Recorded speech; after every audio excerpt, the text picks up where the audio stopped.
Return of the Confessions feature.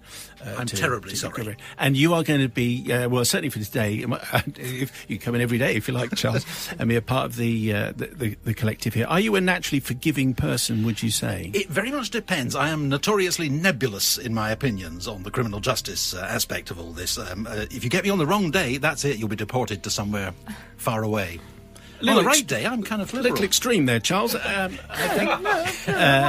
You get me on a good day. Also in the Confessional Collective, we have Jodie here, Jodie Bryant, who's very important. It kind of runs Scala, really, don't you, Jodie? Yes, of course. It's definitely my job. And you just sit the other side of the glass. That was quite an exciting morning so far. Yes, good morning. And are you a forgiving person, Jodie, or not? I can hold a bit of a grudge sometimes. I don't want to be an easy target as the forgiving one on the show. All right.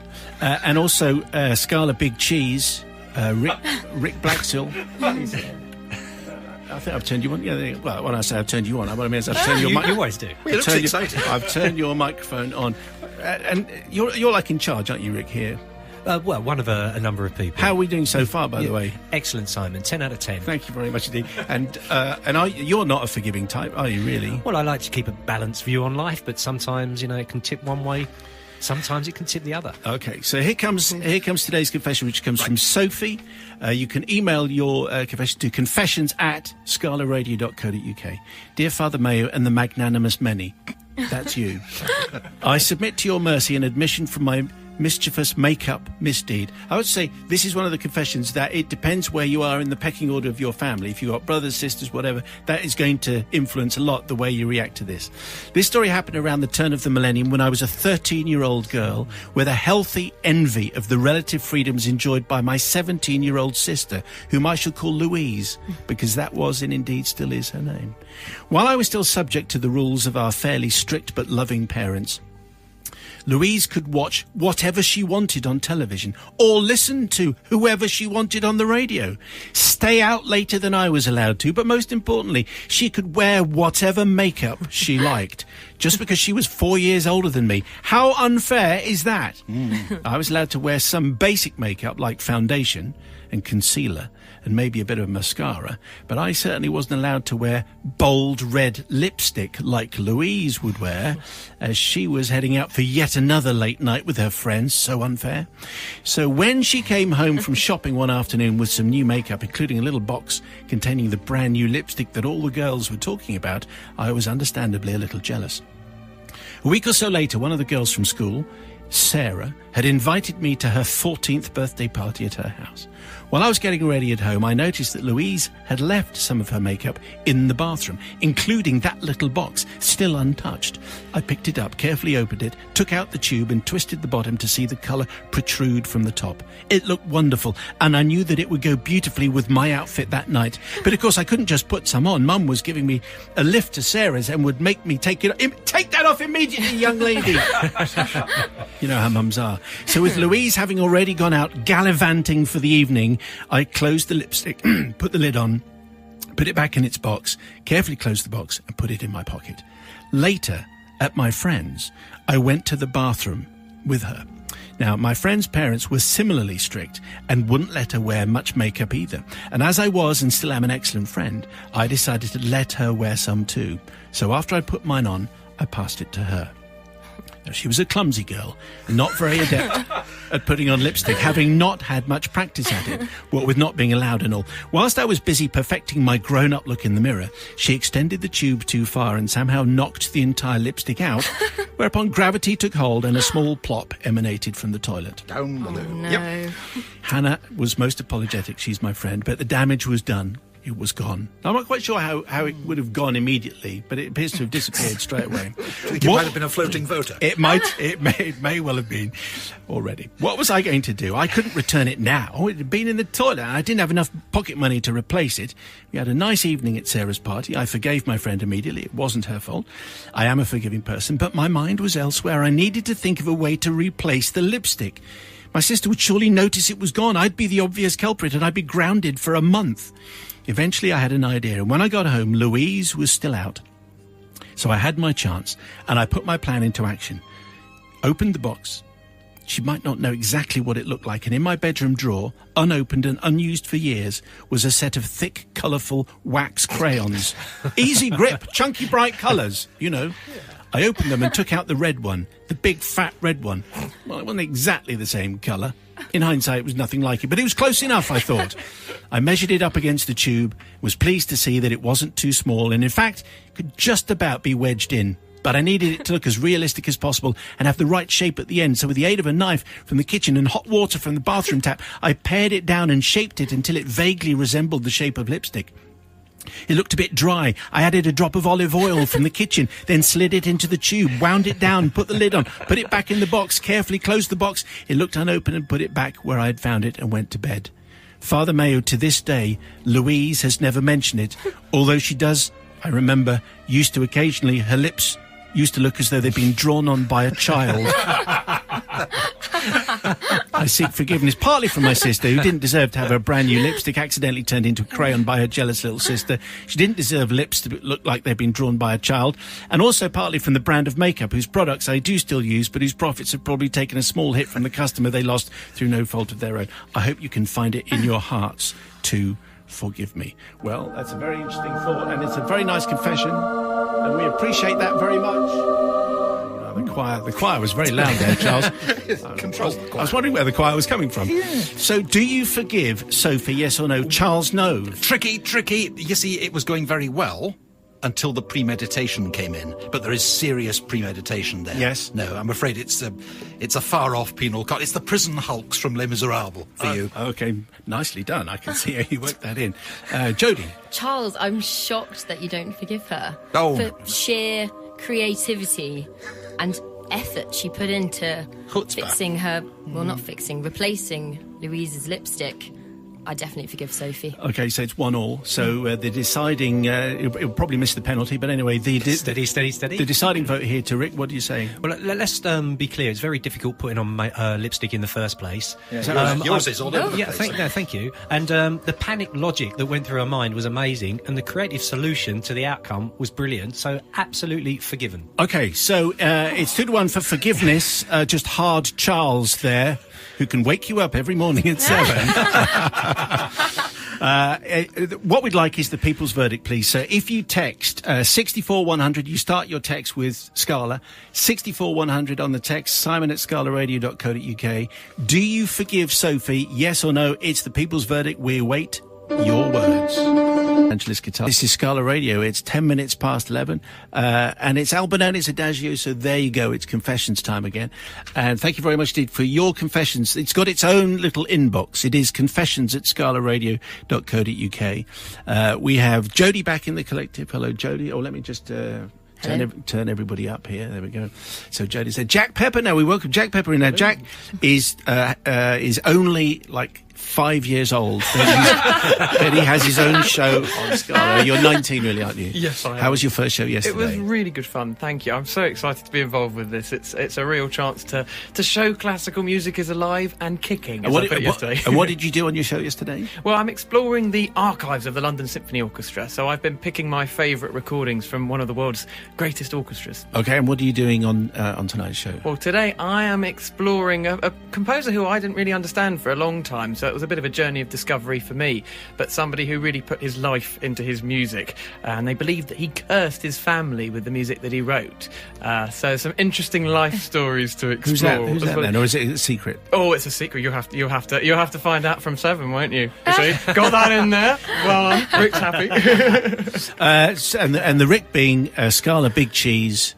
Rick Blaxill. Good morning, Simon. All right, Rick. Yeah, good. Thank you. So we booked you again after yesterday's extraordinary performance. Yeah, thank you so much. It was a bit of a surprise. So the people's verdict is what we're after. So once you've heard today's confession, the text is 64100. Every text has to start with Scala. I'd like to know if you'll forgive this one or not. Jack, are you a forgiving person? Would you say? I'd like to say yes, but we'll find out, won't we? Today's comes from Sharon, who lives in Ayr. Thank you, Sharon, for this. Father Simon, I write to you seeking forgiveness for the events which unfolded on a particular evening circa the year 2000. Having met my soon-to-be husband, and subsequently now ex-husband, I decided we should embark on a programme of cultural enrichment instead of the usual overindulgence in the pub, followed by a takeaway and a stumble home on a Friday evening. He being from a family with ministerial connections, an organ in his parents' house, and... Really? And having, now that's what I call classics, in his CD collection, I thought I would impress him by purchasing tickets to see Mozart by Candlelight for us and a good friend of mine and her husband. The evening came round and myself and a friend decided to meet before our very grown-up and sophisticated pre-theatre meal. And being joined by the men prior to the performance, clad in appropriate frocks for the occasion, we decided to have some champagne, which seemed fitting owing to the poshness of such an event. We had somehow managed to drink 2 bottles of the stuff before being picked up by the chaps and proceeding on the short walk to the Royal Concert Hall in Glasgow. The mixture of anticipation, fresh air, and 2 bottles of champagne had started to take effect quite curiously by the time we were seated some 15 minutes later. The stage was set beautifully, very subdued, and of course many, many candles adorned the stage. The orchestra were clad in Mozart-style costumes, and the audience applauded demurely as the performance was about to begin and settled down with beatific smiles to savour the wonderful sound of the classical music.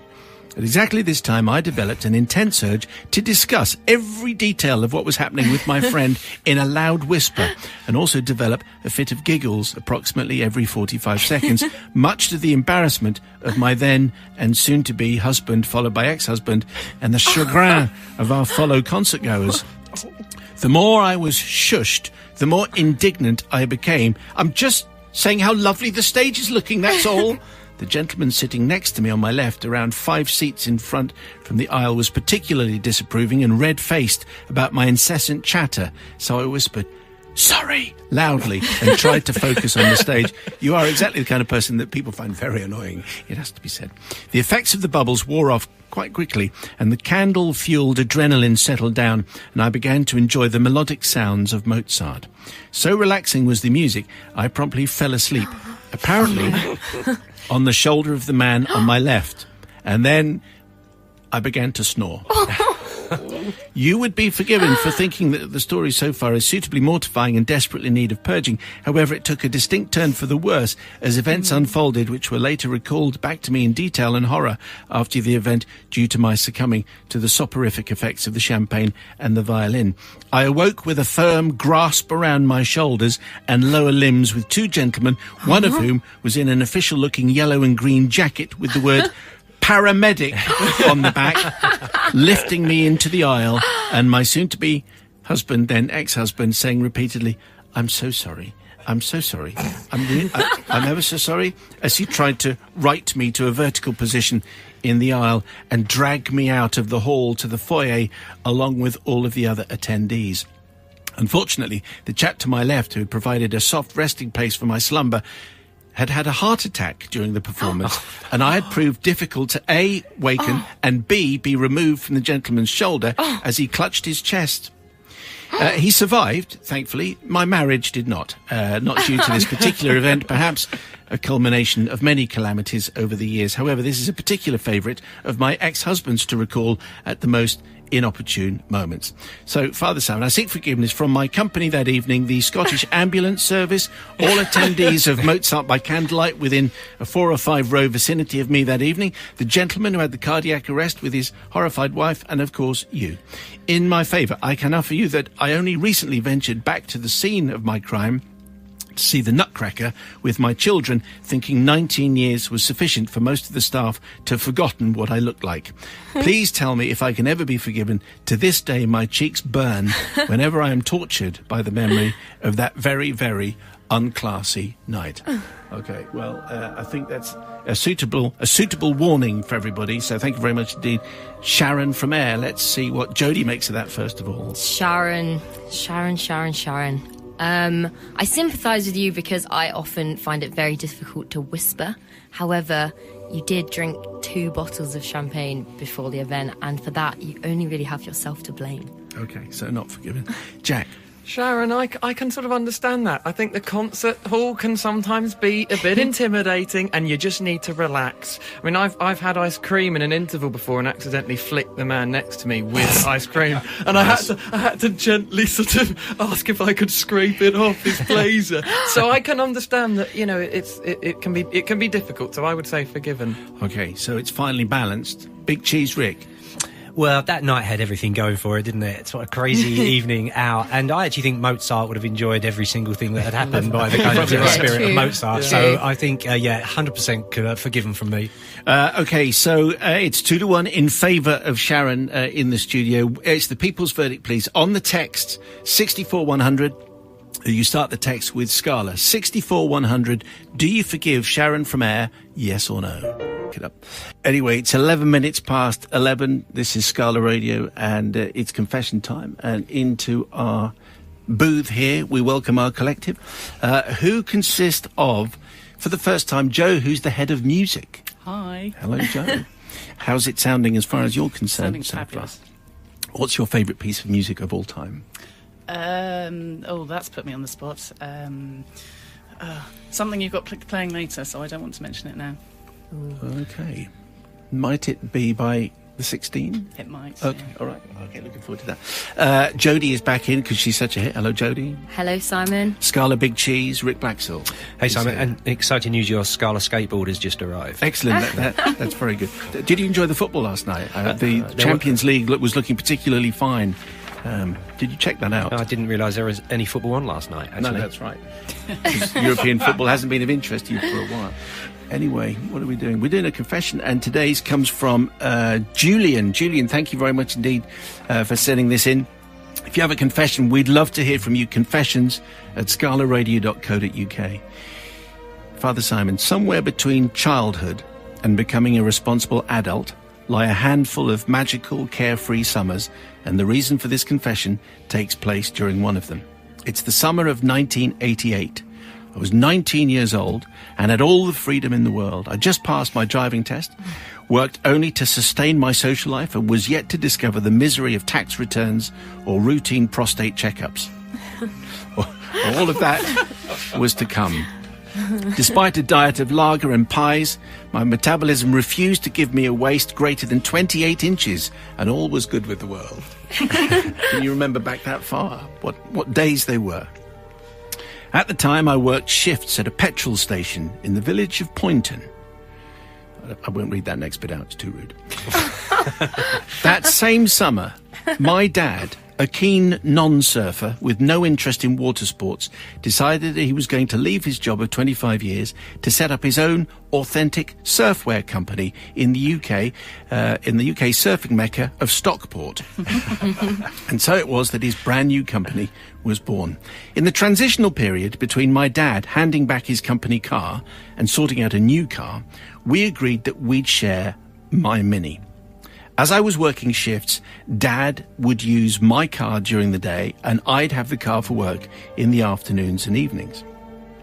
One day I got up for work and saw my dad looking visibly upset.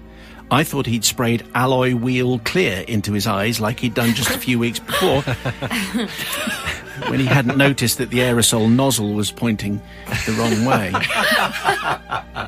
However, it turned out that his long-term golfing partner had sadly passed away. I gave him a hug and I told him I was sorry to hear that news, and then I headed off to work.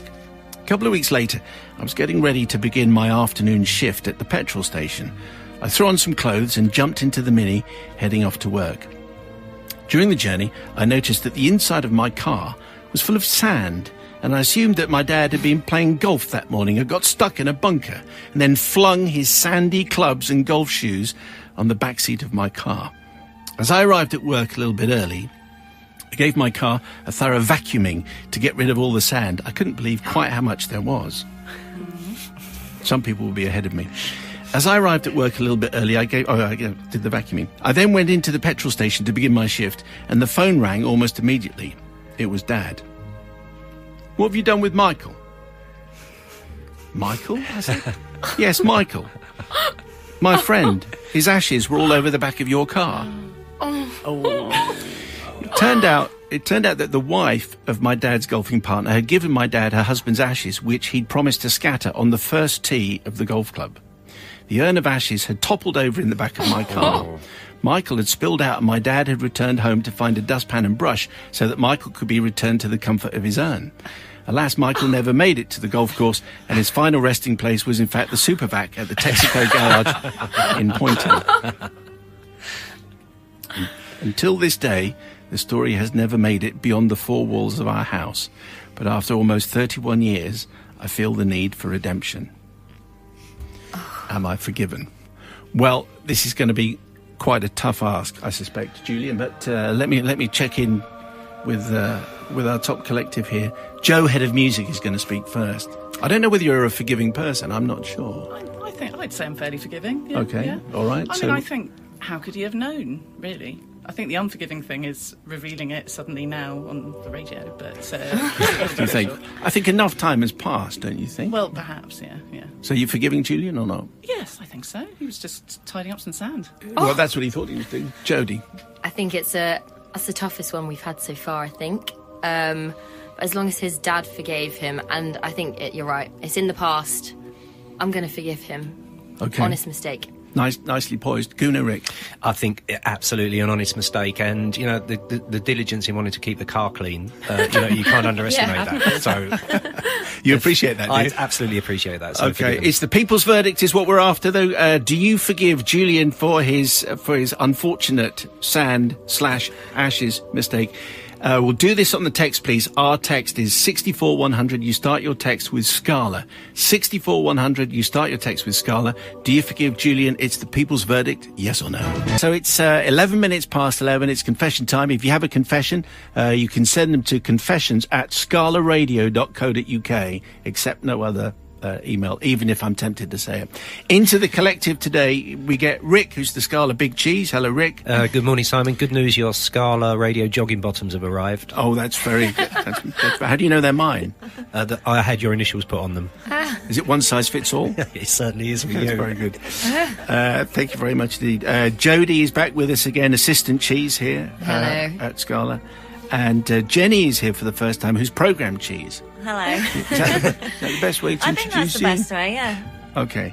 So Jenny, Jodie and Rick sitting in judgment on today's confession, which comes from Mark. Thank you very much indeed, Mark, for today's tale. Simon and the Fabulous Forgiving Friends, and a shout out to my 11-year-old daughter Eve for the intro. This tale goes back to Halloween. So I know it's not really seasonal, but it's a decent tale, so we're going to stick with it if you don't mind. Halloween 1999. At the time I lived in rural Croydon.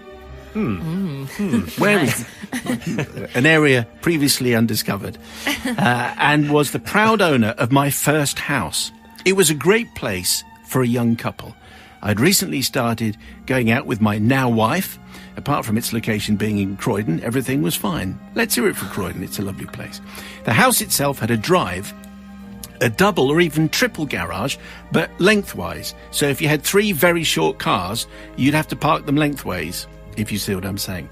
Anyway, probably didn't win any design awards, but that's the way it was in 1999. The front door was next to my garage door, and then immediately you went up a flight of stairs and the rest of the house was built on top of the garage. The design of the house is important, as the large kitchen window was directly above the drive. On the fateful Halloween in question, I had not bothered parking my car in the garage, so it was in the drive. I'd also not bothered preparing any treats for trick-or-treat, but to be honest, trick-or-treat wasn't really a big thing back in 1999. Different times. My then girlfriend, now wife, and I were in the kitchen when the doorbell rang. I opened the kitchen window and looked out to see 2 youths outside my front door. Actually, they were 2 young teenage girls, but subsequent events sound better if I can make them sound a little bit threatening. But they really weren't. Hello? I said politely. It's time for a South London accent, please, Simon. Oh, okay. So forgiveness, it's basically just a London accent. Oi, mister, trick or treat. It's not that funny. I say, I don't believe in that kind of thing. Go away. That was Stoke Newington, by the way. All right. No, you don't understand. Trick or treat, mister. Sorry, I don't actually have anything. Well, we'll throw an egg at your door then, one of them said. What? No, you won't. I just don't have anything. If you throw an egg at my door, I'll throw a bucket of water over you, I said spontaneously. No idea where that threat came from. I think I must have been feeling confident due to my superior position at the kitchen window above the drive. I didn't have a bucket anyway. Go on then, they challenged. If you throw water at us, I'll tell my dad. No, you won't. And anyway, I'm not afraid of your dad. I was, of course, because he was probably 6'6" and very scary. Go on then, or we'll throw eggs at your door. Honest, mister. Suddenly sounding like they're from a Dickensian novel. Right, I said, I'm going to go and get a bucket of water. No, you won't. You're chicken, you are. I heard as I retreated into the kitchen. My girlfriend was now looking at me slightly strangely as I went to the sink and filled the washing up bowl with cold water. I went to the window and opened it wide. Right, I'm going to throw this over you unless you clear off and run away, you scallywags. Cue laughing from the kids, somewhat inappropriate hand gestures, and various colourful insults. So I threw the water from a great height. One of them jumped sideways out of the way, but the other one jumped backwards into my car. She was stuck, and the full bowl of cold water hit her amidships. She was drenched from top to tail, from hoodie to DMs. Ha ha ha! That was her friend, laughing and pointing at her now bedraggled, wet and cold accomplice, laughing like they do in The Simpsons. Ha ha! I suddenly realised what I'd done. I'd thrown water over small children. What was I thinking? I hurriedly closed the window and retreated. We saw them slink away and looked at each other in horror.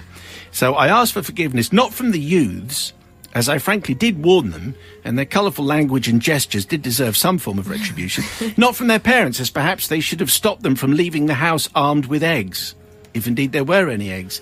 Now, I asked forgiveness from my girlfriend, now wife, for making her hide in the dark for the rest of the evening. We hid in the lounge, curtains closed, lights off, wondering when the 6'6" geezer dad was going to come round to exact revenge for the assault on his poor defenceless child. Anyway, he never did, and I still wonder how my victim explained her soaking wet appearance later that evening. I throw myself on your mercy for forgiveness. All the best, from Mark. Okay, well, the choir of forgiveness are singing here. So let's see what the collective make of it. Let's go with Head Cheese Rick first of all.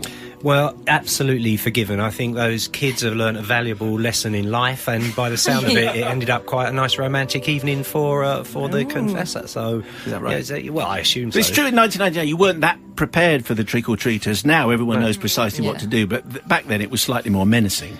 So I'm slightly with Mark on this one. Anyway, let's go for programme cheese. Jenny, what do you say? Do you forgive or not? Well, I think we have to think about the threat of an egging. I've witnessed a drive-by egging before and it wasn't pretty. So I think his behaviour was completely valid. Water versus egging. Yeah, I think it was I forgive. OK, so it's looking quite good for Mark so far in the studio. What do you say, Assistant Cheese, Jodie? I thoroughly enjoyed that whole story, Mark. That was hilarious. Yeah, I agree with Jenny. The egging versus water argument. Definitely water is a way nicer punishment. And I think for the pure enjoyment of the friend, I would have found that hilarious if my friend got a bucket on her. I'd forgive him because it provided entertainment for them.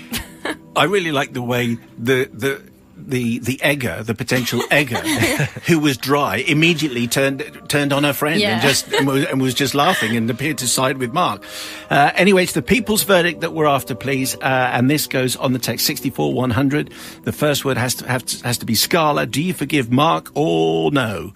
On the text 64100, and the first word has to be Scala. Thank you. Simon 11:14, and here's the last confession of the week. And I should say, just so you can imagine this in your head, this comes with artwork by Roger Dean. And let me welcome you to the collective.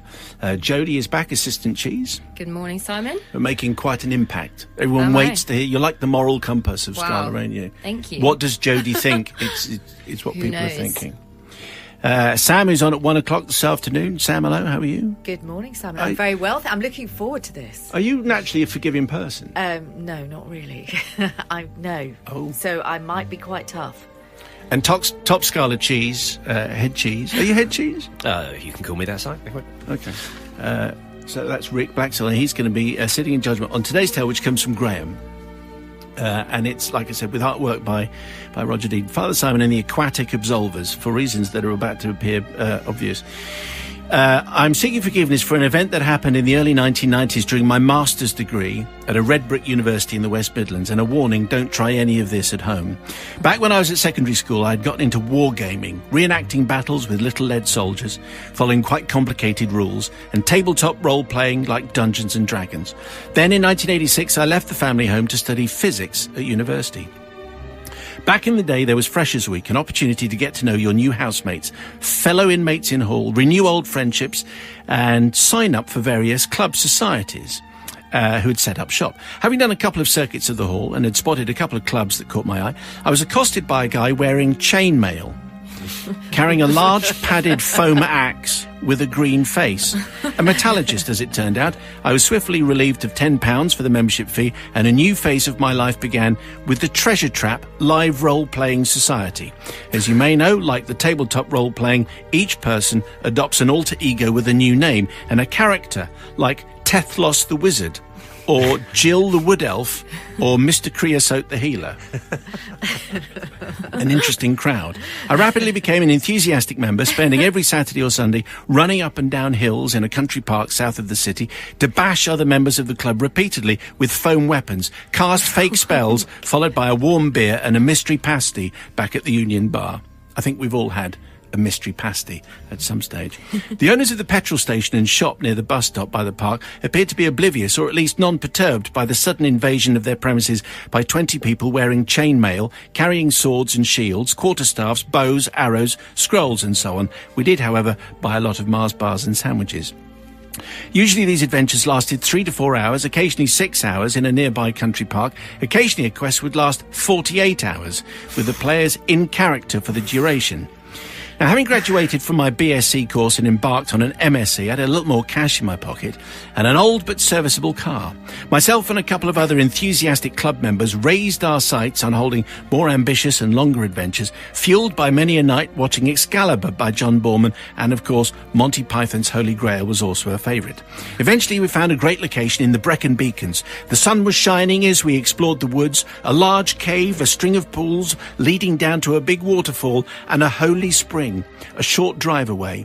The other pièce de résistance would be Merlin, appearing from a magical mist on a boat on a cave with a lake to interact with the adventurers. In short, I then started building a 20-foot-long punt in the kitchen of my student house, followed by the tavern, i.e. a made-by-me bolt-together 15-foot by 8-foot shed with white walls and black timbers to act as the hub for the adventure. The monsters would sleep in tents in the balmy Welsh countryside nearby. Gons, the chemistry PhD student, was going to play Merlin and had acquired a ram's skull from a local butcher, which he dunked in a vat of strong acid to remove the flesh. Add a small gas canister and some tubing, and hey presto, flames would shoot out of the skull's nostrils on demand. Oh dear. Rick Wakeman could set this to music, couldn't he, and then stage it at the Royal Festival Hall. He's on the show next week, I'll suggest it. Now, construction of the punt was proceeding nicely, and I did a somewhat furtive test run in the local park late at night with an accomplice getting chased by the geese to make sure it was watertight, which thankfully it was. Time was now getting tight before the big weekend, and the only thing to add to the boat was some wood to sit on the inside of the frame to act as a floor. I should add that I have no boat building experience whatsoever, but how hard can a punt be, right? I made the boat with a frame and a plywood skin, which I painted with black tar paint to waterproof it. And silicone along the seams, by the way. The big day arrives and the balmy location has turned into a sodden, raining nightmare. Anyway, the tavern was a hit and provided hot soup. Merlin, as it turned out, had perhaps more an adventure than the adventurers. As we imagined, in the middle of the night, Merlin, in flowing robes and brandishing his flaming goat skull-topped staff, wowed the adventurers by emerging from the cave in a cloud of dry ice mist and girded them with their quest. However, as the punt retreated from view around the corner in a cave, being poled along by his cloaked and hooded servant, Tricky Dicky, the constant dripping of water from the roof of the cave, which I had not considered, reduced the fiberboard internal floor of the punt to a soggy mess. Merlin lost his balance when he put his foot through the floor, and into the icy cold water he went. Tricky Dicky then attempted to retrieve Merlin. Oh dear. When trying to haul the wizard back in, the punt tilted and the edge of the punt went under the surface. Water poured in and the whole thing went under like a stone. The lantern went out. Adventurers did not respond to muffled shouts of "Help the icy water" from the cave, as they took this to be part of the whole deal. Thankfully, both Gons and Tricky Dicky were strong swimmers and managed to make it out of the cave to safety, despite being clothed in the dark in an icy cold water and a strong current. I hadn't heard of risk assessment back then. What could possibly have gone wrong? Father Simon, 25 years after the event, I asked for forgiveness for nearly drowning 2 of my friends. The tavern lived on for a few years at various live role-playing events, but the punt is probably still at the bottom of the cave pool. Cheers, Graham. P.S. Best of luck for the fabulous future at Scala Radio. Well, there's a nice little thing in there, which means that he may well get, lots of top forgiveness. So, what do we think? Let's find out from our collective. We're going to get Jodie to go first of all. Jodie, what do you say to Graham? I think if I was Gons or Tricky Dicky, I would probably never forgive you, but I would hold it against you in a light-hearted way. But I think for the description and commitment to the game, I'm going to forgive you, Graham. I like the idea of holding it against someone in a light-hearted way, in a frivolous way. Sam, what do you say? Sam. Well, I actually Tough think, Sam. right, you see, from at the beginning, when he mentioned the role-playing games and the Dungeons and Dragons and that kind of thing, he was done in my mind. However, the fact that they all partook in the whole experience and they all knew what they were getting into, I actually think maybe we should forgive him, because no one was hurt. That's the main thing. No, they that's all true. survived to tell the tale. They could have been. I just like the idea of the skull with smoke and flames coming out. Me too, that went soggy. Rick? The attention to detail on this is amazing. What era was this, by the way? It sounds like medieval. The early 1990s. The early 1990s. It's slightly weird, everybody going out in the countryside and doing that anyway, but the amount of effort they put in, and he's feeling this guilt, I think, he's definitely going to be forgiven. Yeah. OK, so it's looking pretty good in the studio then. It's forgiveness from Rick and from Jodie and from Sam. You can hear more from Harsh Sam from 1 o'clock, by the way. I won't be harsh after 1. But it's the people's verdict that counts on this. Do you forgive Graham, yes or no? On the text, 64100. If you could start your text with Scala, otherwise it won't register. So you text 64100.